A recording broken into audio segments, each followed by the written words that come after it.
Assalamualaikum warahmatullahi wabarakatuh. Jumpa lagi bersama saya Pak Junianto dalam pembelajaran Bahasa Indonesia. Kali ini kita akan belajar materi teks laporan observasi. Nah, materi ini khusus untuk siswa kelas 10 ya, SMA maupun SMK. Nah, di pembelajaran ini yang diharapkan nanti kalian mampu menginterpretasi laporan hasil observasi atau yang kita singkat dengan LHO ya, kemudian merevisi teks LHO, kemudian menganalisis kebahasaan teks LHO, dan terakhir nanti mengonstruksi teks LHO. Apa itu LHO? Laporan hasil observasi. Kita lanjutkan ke pengertiannya dulu. Apa sih kira-kira pengertian dan ciri-ciri dari teks LHO itu? Nah, teks LHO itu adalah teks yang berisi penjabaran umum mengenai suatu yang didasarkan pada hasil kegiatan observasi atau pengamatan. Begitu ya. Nah, ciri-ciri dari teks LHO itu adalah antara lain bersifat objektif, ya, kemudian global dan universal. Objek yang akan dibicarakan atau dibahas adalah objek tunggal. Jadi satu saja ya, tunggal, itu tidak kemana-mana. Itu yang dibicarakan. Yang berikutnya ditulis secara lengkap dan sempurna. Nah, nanti ada unsur-unsurnya ya di bagian berikutnya, yang lengkap dan sempurna itu seperti apa. Selanjutnya ditulis berdasarkan fakta sesuai dengan pengamatan yang telah dilakukan. Informasi teks merupakan hasil penelitian terkini yang sudah terbukti kebenarannya. Tidak mengandung prasangka, dugaan, atau pemihakan yang menyimpang atau tidak tepat. Saling berkaitan dengan hubungan berjenjang antara kelas dan subkelas yang terdapat di dalamnya. Nah, itu pengertian dan ciri teks laporan observasi. Terlanjut ke bagian informasi penting yang ada di dalam teks laporan hasil observasi. Nah, isi dari laporan teks observasi atau LHO adalah fakta ya yang ditemui pada objek yang diamati. Apa itu fakta? Fakta adalah peristiwa yang benar-benar terjadi. Fakta menunjukkan kebenaran informasi. Fakta merupakan pernyataan yang tidak terbantahkan kebenarannya. Nah, pernyataan tersebut merupakan kalimat yang ditulis berdasarkan kenyataan peristiwa atau keadaan benar-benar terjadi secara objektif. Objektif berarti dapat ditangkap oleh indera dan mengandung kepastian. Jadi tidak meragukan lagi. Fakta tidak meragukan lagi, tidak bisa dibantah lagi ya. Kira-kira begitu ya.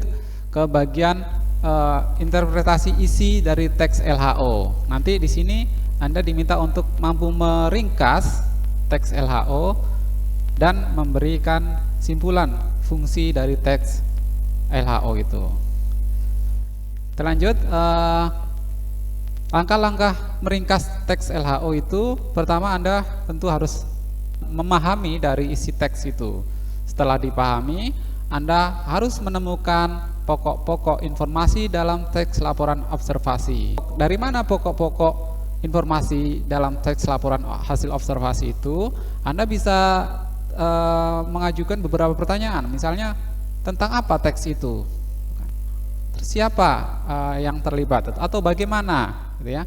Jadi pertanyaan-pertanyaan seperti itu nanti akan terjawab di dalam teks laporan hasil observasi. Nah, itulah sebenarnya yang merupakan pokok-pokoknya, gitu ya. Nah, setelah kita mampu menemukan pokok-pokok informasi dalam teks LHO itu, kemudian kita diminta untuk mengembangkan pokok-pokok informasi itu ke dalam paragraf dengan bahasa kita sendiri. Artinya kita temukan pokok-pokoknya, kemudian kita kembangkan lagi, jadi kebalikannya, gitu ya kan. Nah, seperti kalau kita membuat satu tulisan, setelah kita membuat kerangka, kemudian kita kembangkan. Nah, kira-kira begitu. Lanjut, kemudian simpulan teks laporan hasil observasi atau simpulan teks LHO Jadi interpretasi terhadap teks laporan hasil observasi dapat dilakukan dengan menyimpulkan teks laporan hasil observasi. Simpulan adalah rumusan akhir tentang sesuatu. Dalam hal ini adalah teks. Simpulan disusun berdasarkan pemahaman atau penalaran kita terhadap keseluruhan isi teks tersebut. Nah, jadi setelah kita pahami, nah kita bisa simpulkan ya. Jadi kesimpulannya untuk apa ini fungsinya begitu. Nah, kita lanjut ke bagian struktur, isi dan kaidah kebahasaan teks laporan observasi. Nah, di sini ada struktur teks LHO dan ada kaidah teks LHO ya. Kita lihat strukturnya seperti apa.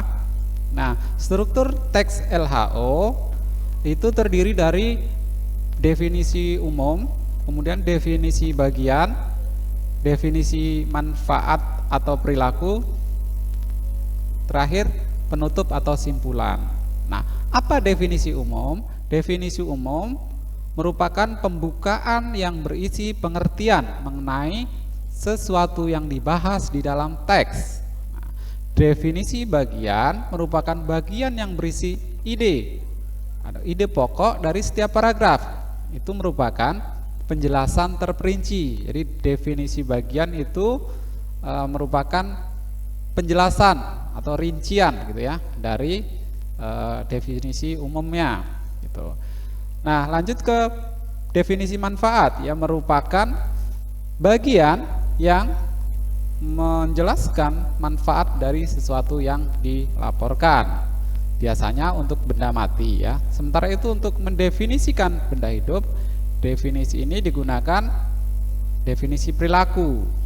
Nah, jadi definisi manfaat itu untuk manfaat untuk benda mati, kemudian kalau benda hidup atau makhluk hidup, perilaku. Nah, begitu ya.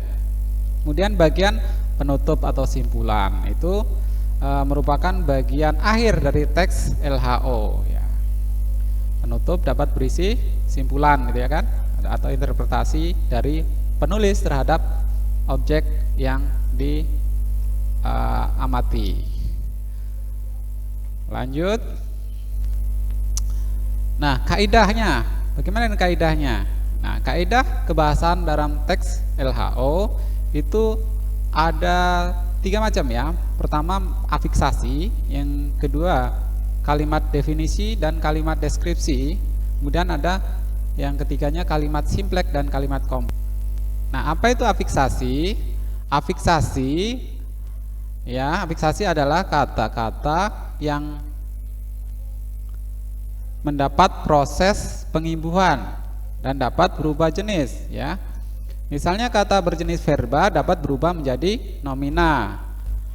Atau kata minum, misalnya minum itu kan verba ya, atau kata kerja ya. Minum mendapat imbuhan an menjadi minuman. Itu kata benda ya, atau nomina. Ini ada contohnya beberapa kata yang sudah mengalami afiksasi ya. Ini disebut dari kata sebut ya, mengalami imbuhan disebut ya, kata dasarnya sebut. Menakutkan, kata dasarnya takut, mendapat imbuhan menkan ya, dan seterusnya. Lanjut ke bagian kalimat definisi. Apa sih kalimat definisi? Nah, kalimat definisi yaitu kalimat yang menggunakan verba definitif untuk mendefinisikan objek. Verba definitif itu seperti apa? Nah, ini contohnya. Contoh ya, wayang adalah seni pertunjukan yang telah ditetapkan sebagai warisan budaya asli Indonesia. Nah, verba definitifnya ya adalah kan itu menunjukkan definisi kan. Berikutnya yang deskripsi, yaitu kalimat yang menggunakan verba deskriptif untuk mendeskripsikan objek. Nah, contohnya apa? Nah, misalnya ini, wayang purwa terdiri atas beberapa gaya ya, dan seterusnya misalnya kan. Nah, terdiri atas itu merupakan Kalau kalimat deskriptif itu intinya kalimat yang bisa diamati oleh panca indera. Ya, wayang purba terdiri atas beberapa gaya, kan terbayang sama kita ada beberapa gaya wayang purba. Nah, itu ya. Lanjut ke bagian kalimat simplek dan kalimat kompleks. Kalimat simplek itu apa sih? Kalimat simplek itu adalah simple ya. Simple berarti sederhana. Sederhana itu hanya terdiri dari satu klausa ya dalam kalimat itu, atau klausa tunggal gitu ya. Contohnya yang mana? Nah, ini ada beragam jenis topeng di museum ini. Ada beragam jenis topeng di museum ini. Misalnya ini predikatnya dulu ya. Atau kelelawar merupakan hewan unik. Subjeknya kelelawar, predikatnya merupakan hewan unik dan pelengkap. Nah, wayang tersebut berbentuk pipih seperti wayang kulit. Berbentuk itu predikat ya. Jadi intinya predikatnya itu tunggal ya. Hanya satu klausa. Nah, bedakan dengan kalimat kompleks. Ya, ini kalimat kompleks atau kalimat majemuk. Nah, kalimat majemuk ini lebih dari satu predikat ya. Misalnya ini nih. Dalam budaya modern, wayang berfungsi menghibur dan mendidik. Nah, menghibur dan mendidik. Jadi sebenarnya predikatnya ada dua tuh, tapi yang satu nggak dimunculkan. Wayang berfungsi menghibur dan wayang juga berfungsi mendidik. Sebenarnya di sini juga ada berfungsi, tetapi tidak perlu disebutkan. Tapi ini masuk pada kalimat kompleks ya. Majemuk setara ya, majemuk setara. Kemudian ada lagi yang disebut kalimat majemuk bertingkat ya, jadi tidak setara. Contohnya ini, keberadaan The Topeng tidak dapat dipisahkan dengan Museum Angkut karena kedua tempat ini berada di satu tempat yang sama ya. Nah, predikatnya ada dua. Yang pertama yang tidak dapat dipisahkan, yang kedua adalah kedua tempat ini berada di satu tempat yang sama. Gitu ya. Itu kira-kira. Itu tadi struktur ya. Lanjut ke bagian ya, menyusun teks laporan hasil observasi. Nah, nanti yang perlu dipahami adalah gagasan pokok, gagasan penjelas dalam menyusun teks LHO ya. Selanjutnya menyusun teks LHO dengan memperhatikan isi dan kaidah kebahasaan. Gagasan pokok dan gagasan penjelas dalam menyusun teks LHO. Sebuah tulisan atau teks terdiri atas gagasan pokok dan gagasan penjelas. Pasti itu ya. Sebelum menyusun teks LHO, Anda diharuskan menentukan gagasan pokok dan gagasan penjelas teks laporan hasil observasi yang akan Anda susun. Mengembangkan teks dimulai dengan menulis gagasan pokok, ya kan? Gagasan-gagasan pokok terlebih dahulu. Setiap gagasan pokok dikembangkan menjadi satu paragraf. Nah, jadi setiap paragraf harus mengandung satu gagasan pokok. Itu seperti itu kalau dibolak-balik ya. Jadi kita sediakan dulu gagasan pokoknya, kemudian setelah ada kita kembangkan menjadi beberapa gagasan penjelas atau dijelaskan dengan beberapa gagasan penjelas. Itu. Nah, langkah-langkah menyusun teks laporan observasi, menentukan topik masalah yang akan diamati atau diteliti. Yang kedua, merencanakan cara menyelesaikan masalah. Yang ketiga, melakukan pengamatan sesuai dengan masalah yang ditentukan. Berikutnya, meneliti ulang hasil pengamatan. Setelah itu, membuat kerangka laporan hasil observasi. Setelah kerangka dibuat, menyusun laporan hasil observasi secara lengkap. Kemudian setelah itu juga membenahi laporan atau mengedit atau menyunting ya dari tulisan yang sudah kita buat itu. Nah, dicek lagi apakah ada kesesuaian antar kalimat ya kan. Kemudian pengetikan kalau diketik ya, atau tulisan ada yang tertinggal dan sebagainya. Nah, itu saja kira-kira yang dapat disampaikan.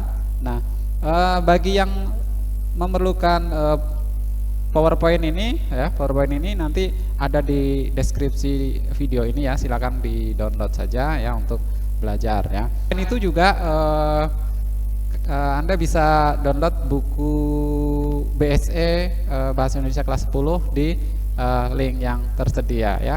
Jangan lupa terus belajar ya, meskipun situasinya masih harus belajar dari rumah. Semangat terus. Assalamualaikum warahmatullahi wabarakatuh.